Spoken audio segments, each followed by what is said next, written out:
Dear white people, we've seen the posts and the hashtags, and whilst we appreciate them, it doesn't make you anti-racist. Being anti-racist means to be a part of dismantling systemic racism, which supports the injustices you're so outraged about.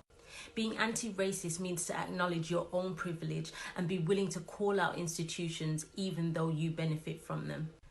So if you are genuinely committed to being anti-racist and you believe that Black Lives Matter, here are a few ways that you can help to dismantle systemic racism. You can call it out in our education system. The school to prison pipeline exists, and it begins with the isolation, suspension and expulsion of Black children from our schools. And while we're on the subject of schools, call it out in the curriculum. It needs to be decolonised. The curriculum directly impacts and contributes to systemic racism. It also negatively impacts the self-esteem of Black children.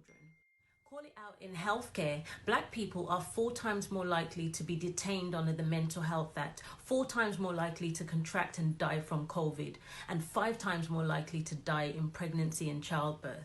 Call it out in the judicial system. Black boys are 8 times more likely to be stopped and searched, 4 times more likely to have force used against them, 26% more likely to be remanded into custody and given harsher sentences than their white counterparts. See our children as children. The adultification of Black children is rife, and it can profoundly affect them for a lifetime.